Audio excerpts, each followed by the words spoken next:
On the first page of Masechet Megillah, the Gemara is discussing on which days you can read the Megillah. And the Gemara brings a pasuk for Yud Aleph and Yud Beis, and also for Yud Daled and Ted Vav. But Yud Gimel, the Gemara says you don't need a pasuk. Yud Gimel is obvious. It's Yom HaKehillah. And Rashi explains that that was the day when Haman and his people, well, Haman had already died, but the people that Haman had already appointed went to kill the Jewish people, and on that day the Jewish people took revenge, killed them in return, and that was a day of victory for the Jewish people and salvation for the Jewish people. So you don't need a pasuk to teach that you can read the Megillah on Yud Gimel, because as Rashi says, Ikar Hanes Bo, that was the day when the major miracle took place. So taking that Rashi a step further, we could really ask the question, why don't we celebrate Purim on Yud Gimel? It's actually quite strange when you think about it, that Yud Gimel, the miracle took place, and then on Yud Daled, nothing happened. It was a Yom Menucha. I mean, in Shushan, it was still another day, but for us, outside of Shushan, then Yud Daled was a Yom Menucha, a day of rest. Nothing happened. So isn't that strange that on the day itself when the miracle took place, that day we don't celebrate? If anything, we fast. And then on the day itself where the miracle took place, the day after, the Yom Menucha, that day we celebrate Purim, after it's all over?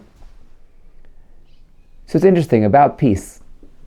We're looking now in Israel to have peace. We're having a war with our enemies and we want peace. What is the definition of peace? There are two definitions of peace.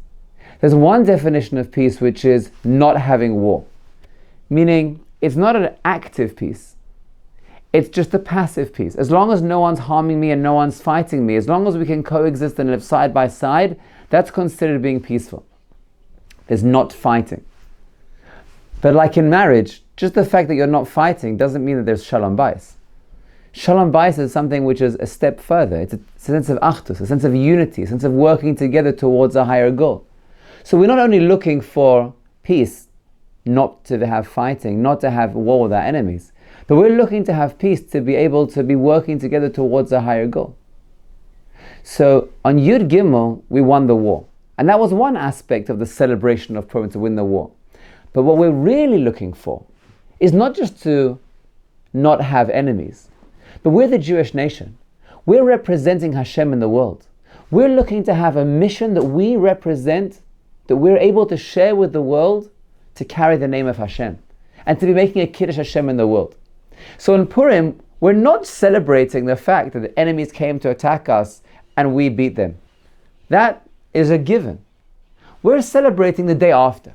The Yom Menucha, Yud Daled, the day when now the Jewish people, having gone through suffering, are able to reflect on everything we've been through and able to say, well, what are we living for? We're not dying, Baruch Hashem, but what are we living for? What are our values? And we're able to reassess. And for the Jewish people, on Yud Daled, it was the day when they reassessed and they said, we want a life of Torah.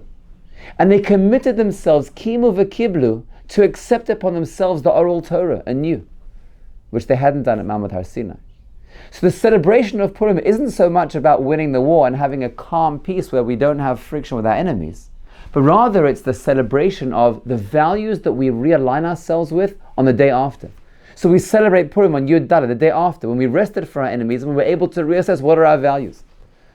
And Rabbi Kook says it beautifully. He says, where do you learn what Mechias Amalek is?